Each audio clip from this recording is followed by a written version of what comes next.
They forced a veteran to take down his 15-foot flagpole. Ohio HOA threatens $500 for not wall-mounted. Outrage erupts. In the quiet, patriotic neighborhood of Willow Creek, Ohio, where American flags fluttered proudly on many lawns, 55-year-old Robert Hayes honored his service. A retired Army veteran who served 2 tours in Iraq, Robert had installed a 15-foot flagpole in his front yard in 2024 to fly the Stars and Stripes, a symbol of his 20 years of duty. The flagpole, erected with a sturdy base and illuminated at night, cost $800 and was a point of pride for Robert, who saluted it daily. His neighbors, including several fellow veterans, often joined him for informal ceremonies on Memorial Day, the flag waving high as a tribute to their shared sacrifice. But the Willow Creek Homeowners Association saw the flagpole as a violation. The HOA president, 59-year-old Evelyn Carter, a former HR manager with a strict eye for rules, had received a complaint from a resident who felt the flagpole cluttered the aesthetic and towered too high.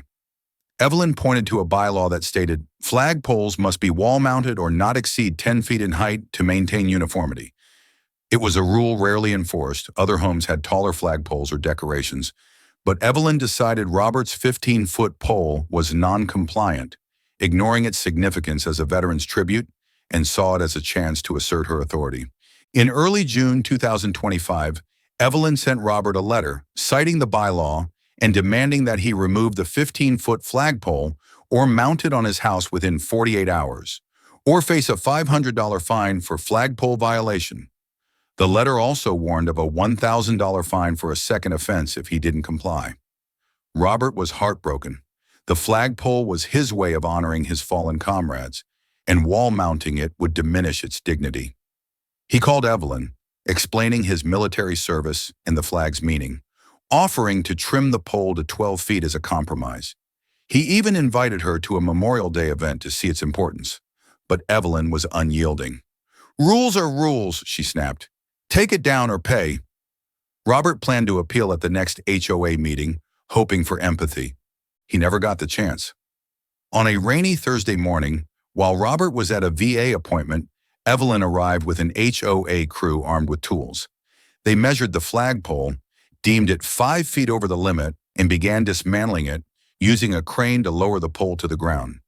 The American flag was folded haphazardly and left beside the base, its dignity stripped away. The crew left a notice on Robert's door, a $500 fine for the flagpole violation, plus a $300 removal fee, signed by Evelyn Carter. Robert returned home, his face paling as he saw the fallen pole and crumpled flag. "They took my honor," he muttered, kneeling to pick up the flag, tears in his eyes. A neighbor, 33-year-old teacher Michael Dunn, filmed the scene, capturing the dismantled pole, Robert's grief, and the fine notice.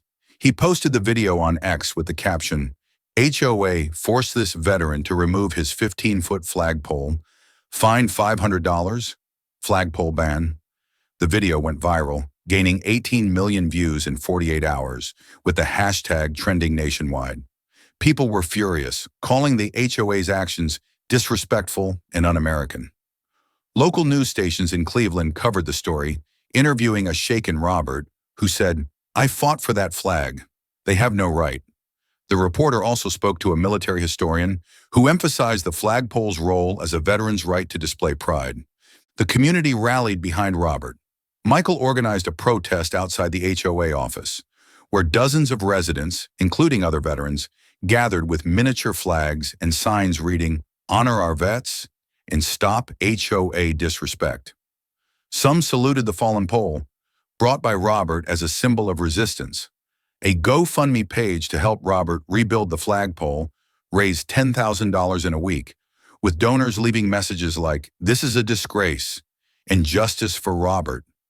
The story caught national attention, with outlets like Fox News and the Columbus Dispatch running headlines like, "HOA forces veteran to remove flagpole, sparks outrage," and "Ohio veteran fights HOA over American flag." Robert decided to sue the HOA, determined to defend his right to honor his service. He hired a lawyer, Thomas Reed, who argued that the HOA's actions constituted veteran discrimination, property damage, and emotional distress, and that the flagpole rule was arbitrarily enforced as other tall structures were ignored. The lawsuit sought $15,000 in damages, the removal of the fine, and an injunction to allow flagpoles. The case drew a crowd to the courtroom, with supporters wearing veteran pins in solidarity. Thomas presented Michael's video as evidence, along with Robert's service records. Robert took the stand, his voice steady but emotional. "That flagpole was my tribute to my brothers who didn't come home." They tore it down. Evelyn, representing the HOA, showed no remorse. She claimed the flagpole rule was meant to preserve aesthetics and that Robert's non-compliance justified the removal. She produced the bylaw and argued that the HOA had the right to enforce its rules, even against veterans. The judge, a strict interpreter of HOA contracts, ruled in favor of the HOA, stating that the bylaw was legally binding and Robert had been warned. The fine was upheld, and Robert was ordered to pay the HOA's legal fees, an additional $5,000 burden. Robert left the courtroom, clutching his folded flag, the weight of the loss etched on his face. The ruling sparked outrage online, with number flagpole ban trending again, this time with calls for veteran protection laws against HOAs. Veteran advocacy groups and patriotic organizations condemned the decision, arguing that it insulted military service. In Willow Creek, Evelyn remained HOA president, issuing new rules banning all freestanding flagpoles, with fines increased to $1,000. Robert used the GoFundMe money to rebuild a smaller 10-foot pole, but it felt like a compromise. The pride diminished. He stopped hosting ceremonies, the silence heavy in his yard. Willow Creek, once a place of patriotism, turned into a battleground, with residents fearing for their own symbols under Evelyn's iron rule. So, who's right? Robert and his flag, or the HOA's strict rules? Drop your thoughts below. Share this video, subscribe to the channel for more HOA madness, and thank you for standing with us. Your support keeps the truth alive.